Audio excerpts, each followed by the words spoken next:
حلقة إذاعية بعنوان جسم غريب.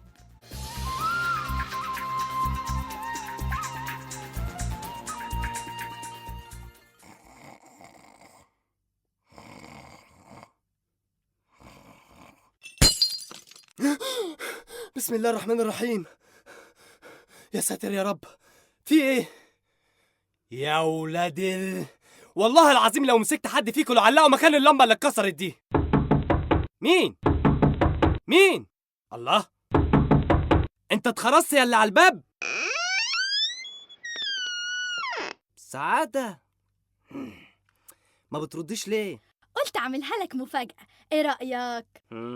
مفاجأة جميلة. يا سلام، ما أنا بشوفك كل يوم يا سعادة. خير؟ طبعا خير، هو أنا بيجي من وراي غير كل خير؟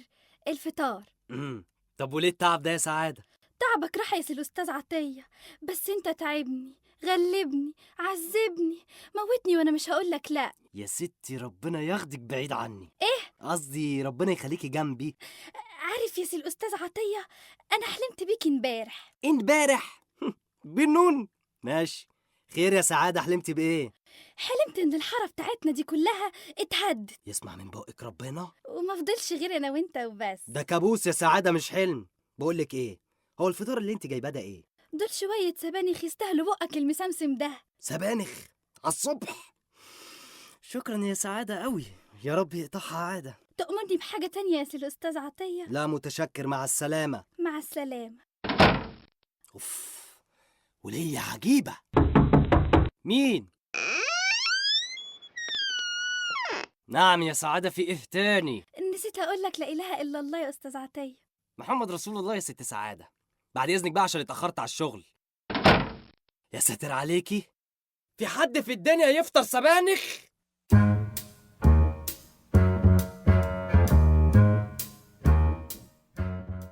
تصدقي وتأمني بالله يا ست سعادة، أنا مش عايز غير مصلحتك. مصلحتي أنا عارفاها كويس يا بسيوني. لا، انت مش عارفة مصلحتك فين. واحدة مكانك عندها بيت زي ده في وسط الحارة واخد نصيتين، كانت هدت البيت وطلعت بأجدعها عمارة. كل أعوذ برب الفلق. أنا ما بحسدش لا سمح الله، أنا خايف عليك.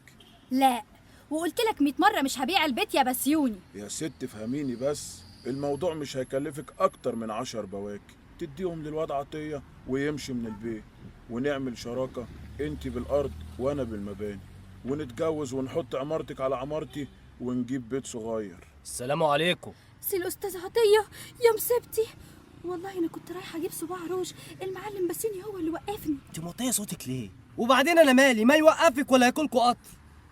لا مؤاخذة يا معلم بسيوني. سلام عليكم. عاجبك كده يا سي الأستاذ عطية؟ يا سي الأستاذ عطية استنى بس. بقى هي الحكاية كده. أنا عرفت ليه مش عايز أبيع البيت يا سعادة. مش حبا في البيت، ده حبا في اللي ساكنين في البيت. ماشي يا سعادة، هتروحي مني فين؟ ومسيرك يا ملوخية هتيجي تحت المخرطة.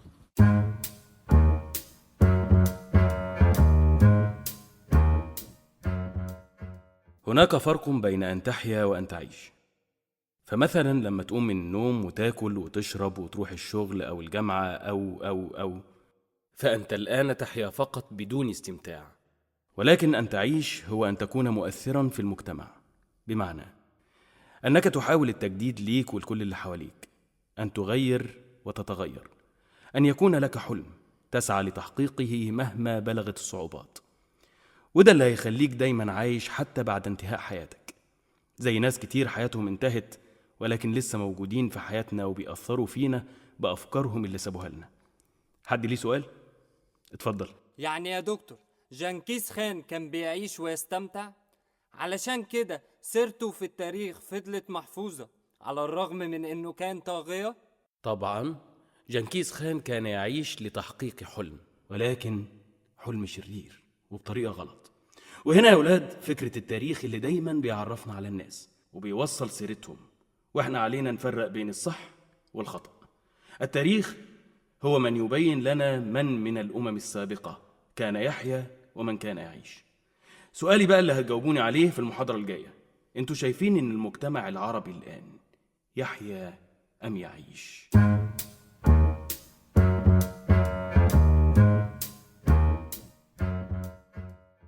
دكتور سراج. يا دكتور سراج. اهلا، ازيك يا ولاء؟ الحمد لله كويسه يا دكتور. خير يا بنتي، في حاجه؟ انا جاي اشكر حضرتك جدا. احنا كل يوم بنتعلم من حضرتك حاجه جديده، مش في المنهج بس ولكن في الحياه كمان. وكمان يا دكتور ولاء، انت عاوزه ايه؟ حضرتك دايما قفشني كده يا دكتور. ده انا اللي مربيكي من سنه اولى وفاهمك كويس. بصراحه انا عاوزه اقرا اخر بحث لحضرتك اللي اتكلمت عنه امبارح في الندوه. حاضر، اول ما اخلصه هجيبهولك تقريه بعد اذنك. طب اوصل حضرتك العربيه؟ انا مش معايا العربيه، اصلها بتتصلح. طيب خلاص هوصل حضرتك بعربيتي. لا يا ولاء، انا هركب مواصلات، وتفضلي انت بقى روحي محاضراتك. دايما حضرتك كاسفني كده. طب مش هتقولي عنوان البحث بتاع حضرتك ايه؟ اصلي نسيت. عن الزهايمر. زهايمر.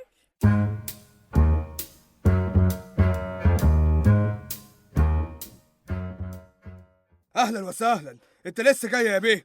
معلش يا معلم فرج، الطريق كان زحمه جدا والله. وانا مالي زحمه ولا زفت، انا عندي شغل. وانت مالك ازاي؟ بقول لك الطريق زحمه مقفول، اطير يعني؟ والله تطير تبيض انا ماليش فيه. انت بعدك الساعه 12 ودلوقتي الساعه 1، يعني ساعه بحالها تاخير. ابدا الحفله امتى بقى انا؟ ما قلت لك يا معلم قبل كده اني بكره حفلات الصبح دي، كلها عيال طفشانه من المدرسه وعيال مشمومه. انت بتغلط في جمهور السيما بتاعنا اللي بياكلني وبياكلك. جمهور؟ هو ده جمهور؟ وبعدين في حد يعرض فيلم اسمه السبرسجيه؟ وانت مالك انت شغلتك تنقد ولا تقعد الناس على الكراسي؟ يا معلم حرام عليك اللي بيتفرجوا للعيال ده. معلش المره الجايه هبقى افرجهم على توم وجيري. يا ريت يا معلم تجيب حلقه الكلب علشان بحبها موت.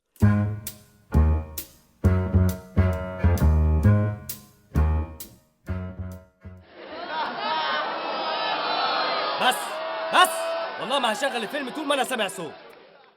ها، اللي كاتت من مدرسه طه حسين يقعد في الجنب اليمين، واللي من مدرسه احمد لطفي يجي الشمال، واللي من السعديه يقعد في النص. يا عم هو انت هتقعدنا على مزاجك؟ احنا قاعدين في المدرسة. مش عاجبك يا حبيبي روح سيما تانية، او روح عوم في الكبرتاج اللي في حلوان، اهي الميه اللي هناك شبك. الا فين الواد وليد يا ولول؟ جاله انذار غياب وابوه قفش عليه وبقى يوديه المدرسه ويروحه. عقبالكوا يا رب. واد يا صلاح يا صلوحه، ازيك يا عم عطيه؟ الحمد لله. مين اللي معاك دي؟ سلوى ولا سلمى؟ انا مش سلوى ولا سلمى، انا سحر. نفس اللجنه يعني. ماشي يا صلاح، ماشي مع لجنه حرف السين. ممكن تشغل فيلم بقى يا عم عطيه؟ ما انتوا شفتوه كذا بره قبل كده. ما تخلص يا عم انت، احنا قاطعين تذاكر ومش عايزين نتأخر على الدرس. يا واد يا مجتهد. ماشي حاضر، هشغل لكم الفيلم الشبح الازرق.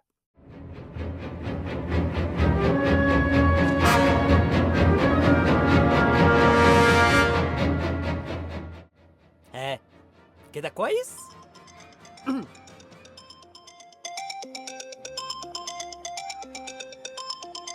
الو، ايوه يا حمدي، ازيك؟ ازيك يا عطيه؟ وحشني جدا. ايه يا ابني صوتك بيقطع، ايه الدوشه اللي جنبك دي؟ في السيما. طب انا هخلص في البنزيمه وعاوز اشوفك النهارده ضروري. خير طبعا، هو انا بيجي من ورايا غير الخير؟ انا جايب لك عروسه انما ايه جامده جدا.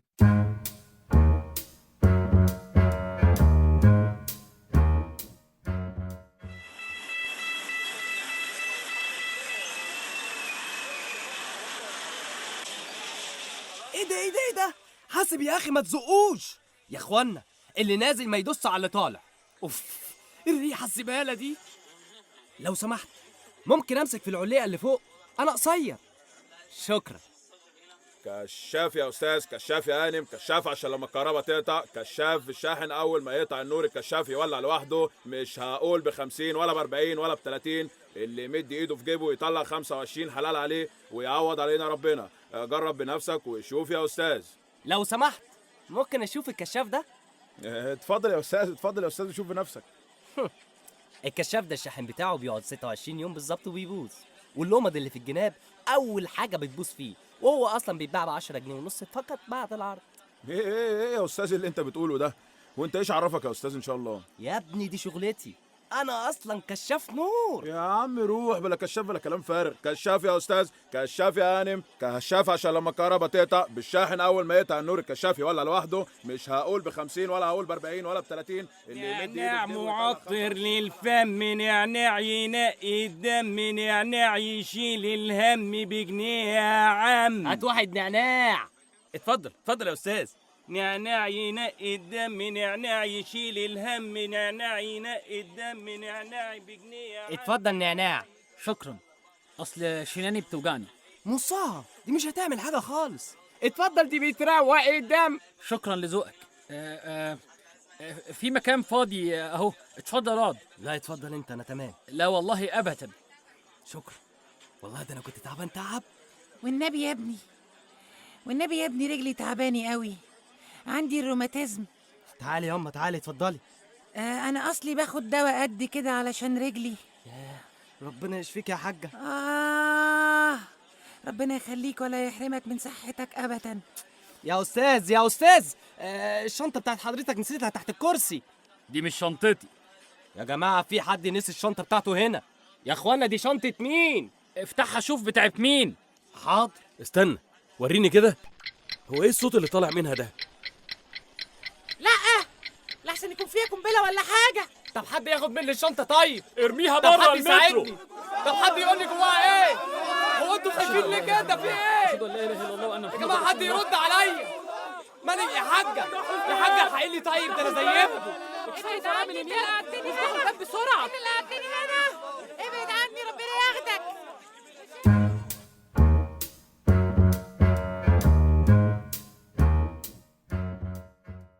ايه اللي بيحصل فيه؟ بيقولوا في جسم غريب في المترو يا فندم. جسم غريب؟ في ايه؟ واحد ماسك شنطه فيها قنبله. الحقوني يا ناس، حد ياخد الشنطه دي من ايدي والنبي. مالك في ايه؟ الشنطه اللي في ايدي دي فيها قنبله. طب اخرج بيها من هنا بسرعه وارميها في النيل. طب خدها انت وارميها في النيل. احنا هنهزر؟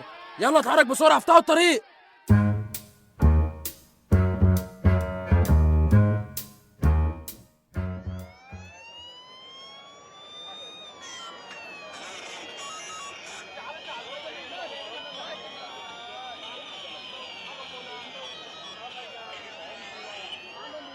يا رب يا رب والنبي استر عليا يا رب. يا رب انا غلبان والله. يا رب انا عارف ان انا منحوس من وانا صغير، عارف ان انا فقري من وانا في بطن امي، بس يا رب والنبي ما موتش متفجر. يا رب ما موتش متفجر يا رب. هم ودوا النيل فين يا كابتن؟ يا كابتن هو النيل ودوه فين يا كابتن لو سمحت؟ انت بتصور ايه؟ الله يخرب بيتك.